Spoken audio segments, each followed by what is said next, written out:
Përshëndetje. Sot është data 14 nëntar.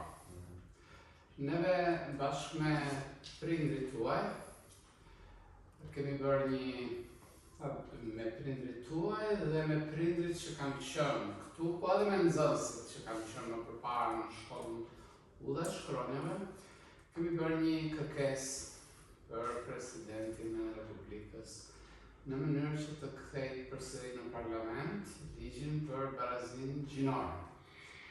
Edhe unë dua t'u them disa nga shënimet që kemi bërë ne aty në mënyrë që të kuptohet. Ligji për barazinë gjinore synon të ndikojë fuqishëm edhe jetën e shkollës, por synon ta ndikojë në mënyra të tërthorta dhe të cilat duan të çojnë në një objektiv të caktuar. Tani, cilat janë ndërhyrjet e ligjit? Ndërhyrjet janë këto, që neve shpesh nëpër pasaporta, nëpër këto gjejmë filan Kristeku është i gjininis femërore, mashkullore, apo i seksit femëror mashkullor. Edhe këto tani në ligj quhen si të ndara.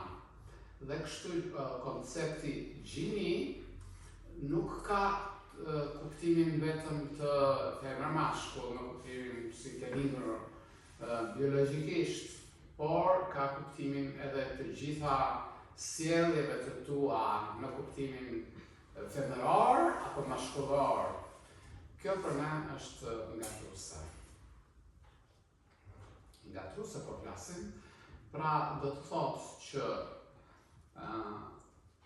sjellja e njerëzve është ajo që është në bazë të lirisë së tyre, dakord. Por konceptet besojmë fjalor do të rinë ashtu siç janë. Për sjellje do të krijojmë mendoj një fjalor që është i përshtatshëm për atë. Për shembull në fjalorin e gjuhës shqipe ka për gjinin, ka të tëra tipare natyrore, të cilat e përcaktojnë një person si femër ose si mashkull. Megjithatë, ka për shembull te fjalori Merriam-Webster është identiteti gjinor. Kjo është një koncept tjetër, identitet gjinor. Pra nuk është gjinia vetëm, por identitet gjinor kuptohet një marrëdhënie ndërmjet mënyrës se si unë sillem dhe gjinisë femërore, përputhje, mos përputhje, dua kështu, dua ashtu e me radhë, ato që juve i dini. Kështu që ky është një proces në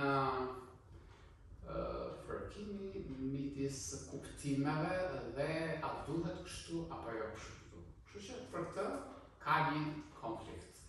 Për këtë konflikt neve po shprehemi. Duke thënë që ne nuk po duam të ndryshojmë jetën, ose si janë persona, të cilët janë në po themi lirin e tyre, kështu me radhë, por po duam që të mos ngacmohet një kulturë e cila është e bazuar në këtë gjë, po themi. Kemi shoqëri njerëzore në po. Do të trashëgohet kjo shoqëri njerëzore apo hiç? Do të si trashëgohet? Përveç se në mënyrë biologjike, që e bërim biologji, s'ka mënyrë tjetër. Kështu që s'ka mënyrë tjetër. Jam ato, mënyrat jo me pruvet, jo me kështu s'po flasim për ato. Po flasim për rrugën e natyrshme si është bërë shoqëria njerëzore dhe gjitha qenjet e gjalla, po themi. Kështu që bashkë me këtë gjë del edhe një kulturë e caktuar. Kulturë po quajmë të gjitha pritshmëritë, frymëzimet, të cilët do të shkojnë drejt kësaj rruge,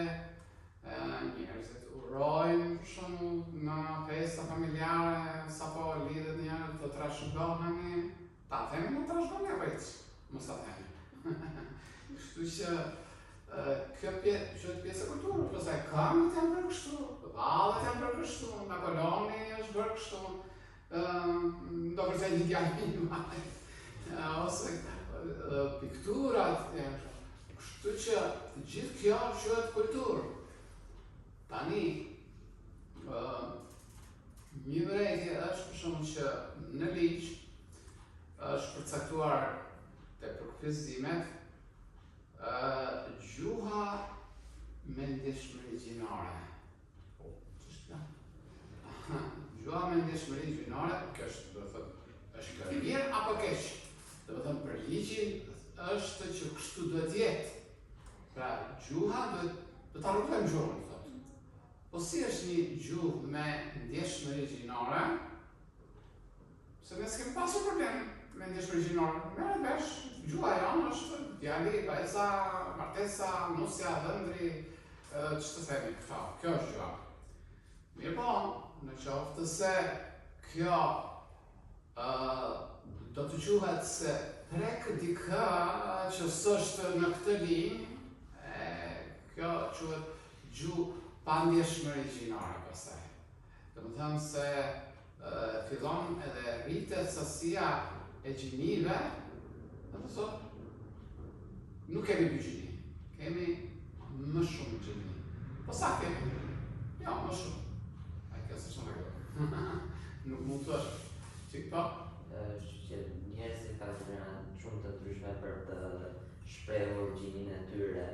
Edhe gjinia nuk ka si gjithë për me seksin, është diçka një konstrukt social që të identifikojmë kush është burr ose grua, edhe nëse një person mund të shpreh veten e tij në mënyra të pafundme, atëherë i vjen që ka gjini pafund, se ka mënyra të pafundme për të shprehur gjinin tënde. E pra kjo është problemi. Ky është problemi. Do të thënë që te fjala gjini ne kemi një kuptim. Nuk është problemi për shumë pse njerëzit identifikohen kështu ose ashtu, nuk është ky problemi.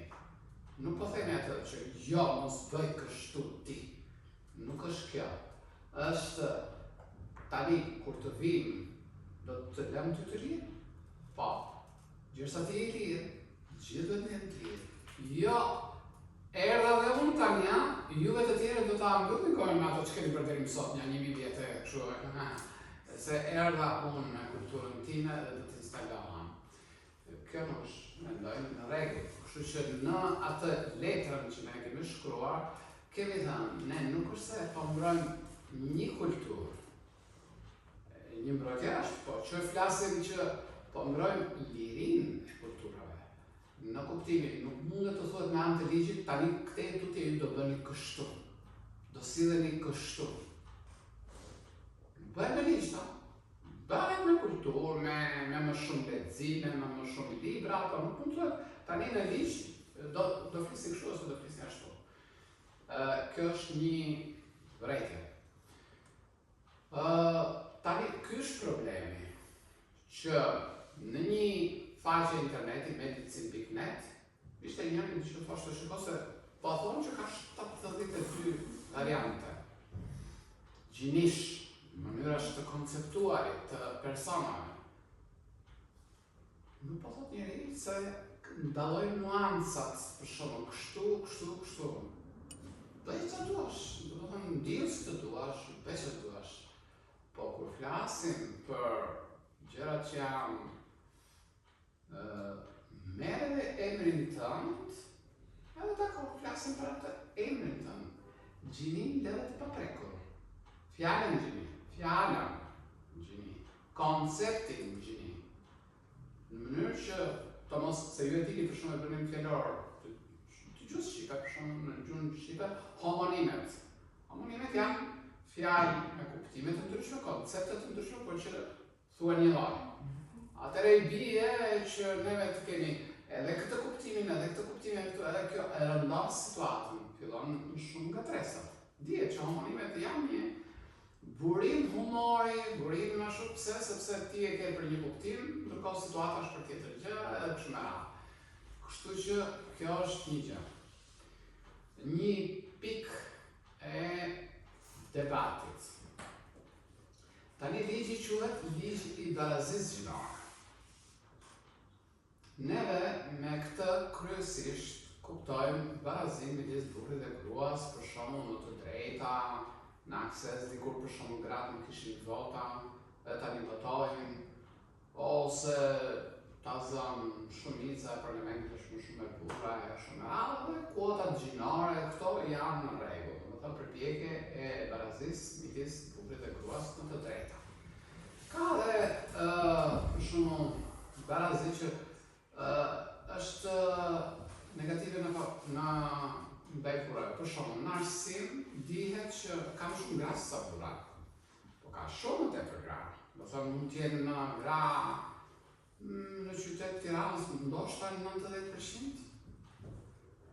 Ligji aty do për shembull duhet 30% të paktën në shumë tani si bëhet kjo familja, kur është një kërkesë që do ta bëjnë burrat për të qenë në 30% të paktën në arsim. Pra, koncepti barazi gjinore ka qenë për të burri gruaja në sektor të ndryshëm e kështu me radhë, në të drejta e me radhë.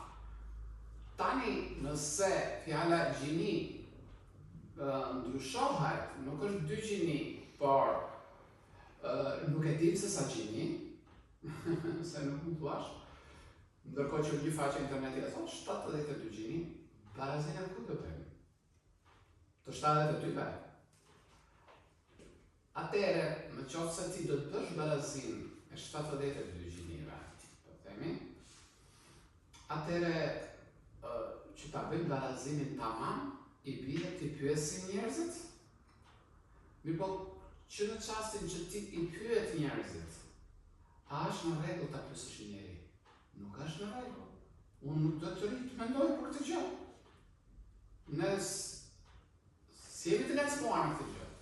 Tani i bie që shkolla të ngacmojë. Sa përqind kemi kështu e sa përqind kemi ashtu? Po ç'të duhet të më sekondë? Po jo se dashur sa tim, po s'është sa tim, mos e kuptoj. E kupton? Pra, kjo i bie një ngacmim për njerëzit. Do të shikoj se ne do të bëjmë statistika se duam të ruajmë barazinë gjinore. Kjo është një defekt. Defekt tjetër është që me tjetër është që duke bërë shteti të tilla politika, përveç dallimit burr-grua që është normale, edhe që është dallimi kryesor, atëherë i bie që njerëzit në bazë të financimeve të shtetit të fillojnë të hapin gjini të reja. Hajde hapim një gjini të re se më duket se do marrim lek. Po kështu i bie. Pra në të hapim një parti të re, të hapim një gjini të re. Sa jam 72, e bëjmë 73 në aty. Edhe themi këtu, kemi të drejtën tonë, do ngrenisajmë, duam financime, po na shkojnë të drejtat, e kështu me radhë. Pra, kjo fillon edhe i bën, mendoj unë, i bën jamsh gjëra. Një vërejtje tjetër që ne kemi bërë dhe që është proceduriale. Merret vesh që ky ligj ndikon fuqishëm arsimin. Atëherë, në praktikat e parlamentit është që para se të miratohet një ligj të thirren grupet e interesit në komisionet parlamentare, të shprehen ato në kemi vërejtë, këto që themi ne tani këtu, ti themi atje. Regjistrohen atje, filan grup të zëmë shkollë dhe shkronjave tha këtë, dhe ata kanë mendimin kështu. Kështu që deputetët kanë mundësi që përmes argumenteve që sjellin grupet e interesit, ta gjejnë atë të drejtën, ta hedhin në parlament, shiko se është e drejtë, siç ka thënë edhe filan grup kështu. Atëherë, ne shohim këtë gjë, që e kemi zbuluar duke hetuar faqen e parlamentit. Pra, parlamenti ka lënë ekziston një menu aktet, projekt ligje, barazia gjinore dhe del atje që nga procedura e regjistrimit nga qeveria të projekt ligjit, pastaj kur shqyrtohet në komisione parlamentare. Tani caktohet një komision përgjegjës, ka ndoshta një 10 komisione parlamentare, dhe ky komision i përgjegjës fton grupet e interesit, menaxhon edhe vrejtje nga komisionet të tjera parlamentare. Dhe në fakt, ne shikojmë që këtë si ligj, projekt ligje ka marrë Komisioni i Shëndetësisë dhe i Mirëqenies, Komisioni Parlamentar. Mund të hyjë faktikisht tek mirëqenia më shumë se sa mund të hyjë te shëndeti mendor, ka kuptim, do të thonë që ta ketë edhe shëndet. Ajo që thon kjo Komisioni i Shëndetësisë. Por kujdes, kur hym tek se kush do ta bëjë ndryshimin, në fakt nuk janë mjekët që do ta bëjnë ndryshimin e mentalitetit, është shkolla që do ta bëjë. Atëherë, në këtë sens, duhet të ishte më shumë, besoj, Komisioni i Edukimit, Parlamentar i Edukimit, jo Komisioni i Shëndetit. Dhe kjo është vërtet e parë që pashu, po kush Komisioni i Edukimit hiç. Pra nuk kishte një ndërhyrje nga Komisioni Parlamentar i Edukimit. Kishte, do të thënë mirë hajde se e u caktuar i shëndetësisë, por i edukimit është aty në kuptimin me mendimet e veta e kështu me radhë. Në fakt ne vëmë re që Komisioni i Edukimit fare nuk ishte angazhuar. Komisioni i Kulturës, i Parlamentar i Kulturës, fare nuk ishte angazhuar. Kjo s'është në rregull. Kjo tregonte se kishte një organizim që të mos merret mendimi i grupeve të interesit të lidhura me arsimin, sepse arsimi është sektori më i madh i shtetit. Dhe nëse ne i ngacmojmë këta, do fillojmë në bordet e prindërve, shkolla, sindikatat, psikologët e kështu me radhë. Kështu që të gjithë ky grup i madh interesi nuk u pyet vetëm duke qenë se Komisioni i Edukimit po çaktivizoi vetë, po bënte sigurisht që mendin nga dritarja, do të thënë se kam mendin këtu, ose s'po takon mua. Kjo s'është në rregull.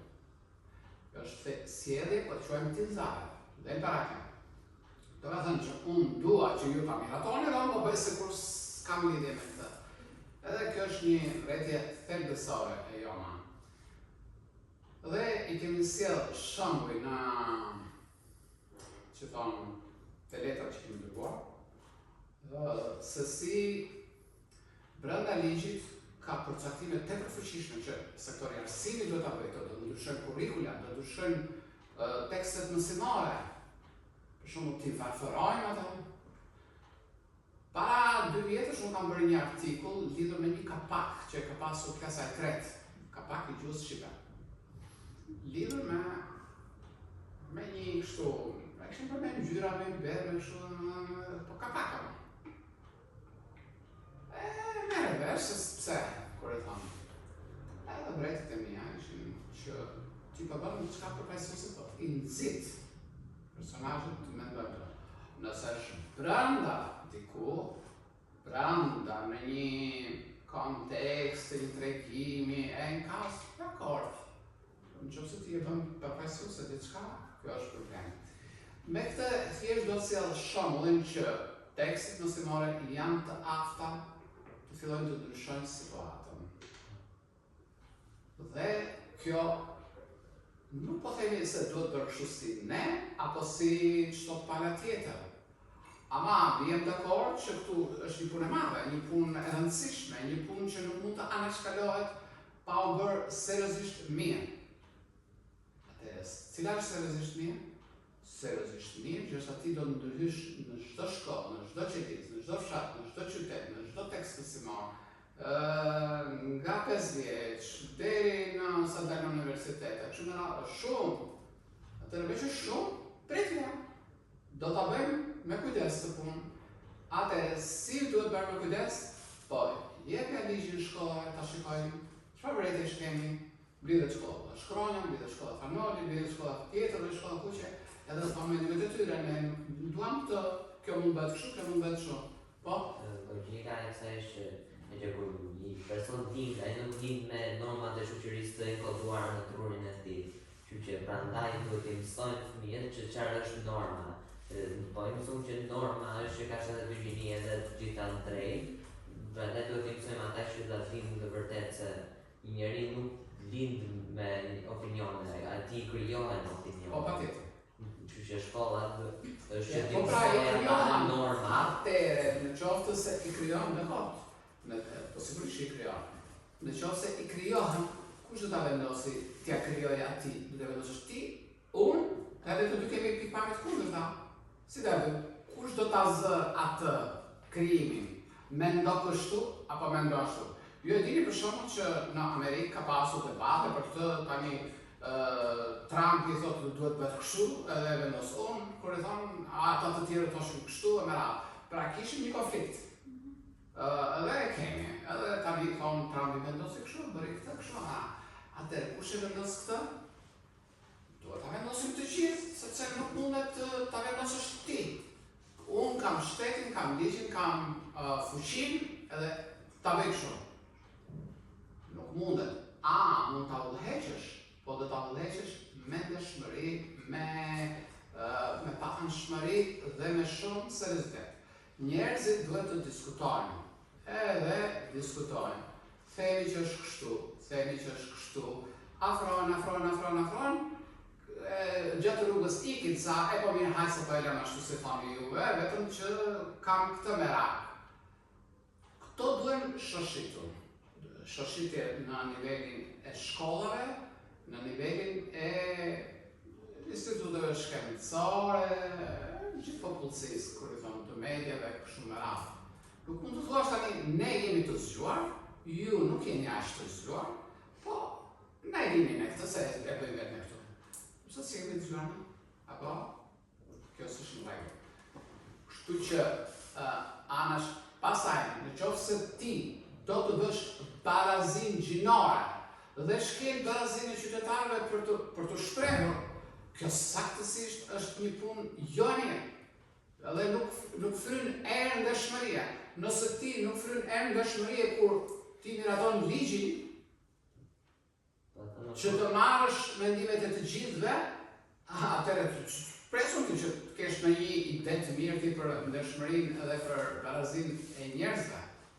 Nëse ti mua më shkel të drejtën për të shprehur, ma ke shkelur të drejtën për të shprehur, sepse vërtetoj nga procedura për kryetar. Çfarë të them që ti je më i zgjuar, mirë ma bëre, që s'më pyete. Edhe nuk po ja heqin, po japin. Kë po japin? Do të thënë nuk po japin mënyrë, Jo, nuk po po s'jam dakord me mënyra si shprehen, po japin mënyra të reja si shprehen. S'jam dakord me që të më japësh ti. Do të jap unë. Që të më japësh ti. Po të më japësh ti. E po kështu pra, atëherë vjen debati, se ti thua do të japim. Që të them, ne atë po bëjmë. Ne jemi në çastin ligji se ka thënë akoma, sepse tani është bërë vetëm një hap i ligjit, është miratuar nga parlamenti. Hapi i dytë është presidenti do pritet e firmos apo jo. Ne këtu jemi.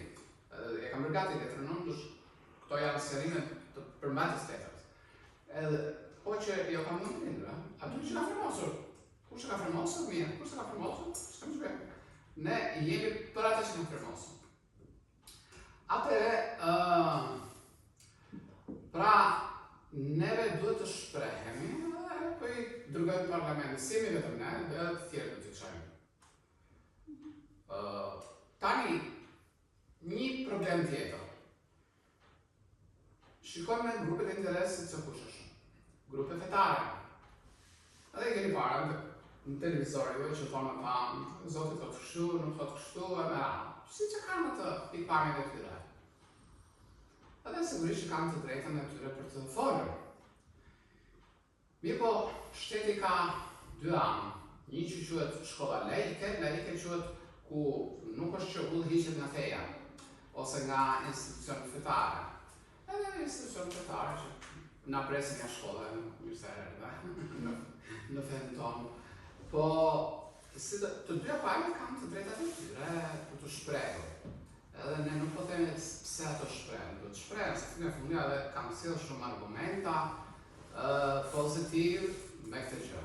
Por, nëse diskutimi bëhet vetëm fetar, atëherë këtu ka një problem të madh tjetër, sepse shkolla laike nuk është një sekt. Shkolla laike thjesht thotë që sektet këtu nuk urdhërojnë në shkollë. Jemi gjithë barabartë, edhe në shkollën laike janë të gjithë muslimanë, kështu ku do mësojnë këtu. Ka ne që mësojnë për shkolla fetare, po shumica edhe atyre që janë fetarë, mësojnë për shkollën laike, sepse si janë ngacmuar nga feja e tjerë, me radhë, kemi rënë dakord shumë. Atëherë në qoftë se oponenca do të bëhet vetëm fetare, kjo i bie për shkak që unë do të them sa mirë kishin ata, do shkoj të kisha atyre. Kështu që është një reklam për një fe të caktuar, ose sa mirë tha filani, atje më kam të xhamia, do ishit atje. Pra, është një promovim i nuk po themi se secili promovimin e fiton edhe me argumentat që ka, dakord, po flesim si çdo shoqat apo kështu me radhë. Por, nga ana e interesit shtetëror është grupet me besime fetare edhe grupet laike, do të thonë, ç'mendoni ju si shkollë, ç'mendoni ju si universitet, si fakultet, shpjegotuese kështu me radhë. Atëherë, unë shoh se në këtë grupin kundërshtues, neve jemi te grupi shkollave laike edhe këtë themi. Dje pam një kështu, një oponent, do të thënë gratë deputete të opozitës kishin shkruar presidentin ose mirator ligjin e kështu me radhë, se si na mësojnë edhe zoti, feja, kështu. Ti je deputete, do shkruash në mënyrë korrekte dhe nuk është se mundet t'i bësh ta shfrytëzosh ligjërimin tënd për t'i bërë nder që shko se oponenca e vetme po vjen nga grupet fetare. Kjo s'është në rregull. Po vjen edhe andej dakord, edhe, po jo siç na mësojnë ata, se i bie pastaj ata janë kryer dhe ne jemi poshtë tyre. Kjo s'është në rregull. Pra, po flasim për ligjërimin e një zyrtari, do të thënë antari i parlamentit. Kështu që kjo më duk që do të ishte një favor i bërë ndaj grupeve fetare. Vazhdoni ju se, do të thënë, ne po prodhojmë krizën këtu, edhe ju përfitoni nga kriza. Amiratori që gjithë s'ka amiratori, s'ka problem, po përfitoni që thonë njerëzit, po mirë, ja, kur të bëjnë shtetin këta, ky grup fetar do të jemi mirë, se do të jemi. Kjo s'është në rregull. Ne po themi që të njëjtat argumentat shpesh edhe i kemi edhe ne, nuk dallon nëse janë fetare apo jo. Por edhe përfitimet të tilla nuk janë rregull. Tani ne kemi bërë gati një letër. Ajo janë një 150 prindër, edhe në zonës, ishtë në zonës, disa nga ishtë në zonës se t'janë bërë prindër vetë. Edhe ne këtë punë e domë për tretit, partije, dje dhe sot. Edhe jemi shumë të knaqur sepse një reagim i shpejtë është ky. Kështu ne edhe provojmë edhe që demokracinë e shfrytëzojmë. Demokracia do të thotë, po vazhdo më në bëjë kërkesa, shprehu, ke të drejtën të shprehesh. Dhe kjo është një mësim. Se ku dalim me këtë punë, dalim apo s'dalim aty ku duam, është tjetër gjë. Por, ajo që neve duhet të ndjeni krenarë është që ne po punojmë me këtë gjë. E vetëm tonë. Po diskutojmë, po sillemi të përgjegjshëm ka shoqërisë. Pastaj nuk është se vendosim ne, se tisha ashtu tash parlamenti është këtu do shkojmë. Po neve po flasim që marrim pjesë në jetën shoqërore, diskutojmë, edhe presim që të diskutojmë edhe të tjerë dhe ta marrin seriozisht këtë punë. Kush ka pyetje? Sa prindër firmosën këtë? 150 janë prindër, pak në zonës mund të kemë bënë me emra, edhe 1, 2, 3, shumë nga shkolla janë këtu.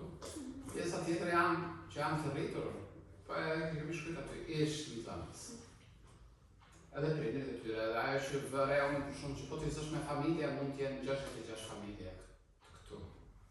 Te ky grupi që kam, gjithse edhe 150, po që përfaqësojnë 66 familje. Edhe kështu, kemi shkruajtur atje 3, 4, shumë, babaj, mamaja, kështu. Edhe kjo është një gjë e mirë. Pyetje, kaq kisha unë, faleminderit, edhe të shohim, do t'ju informoj më shumë.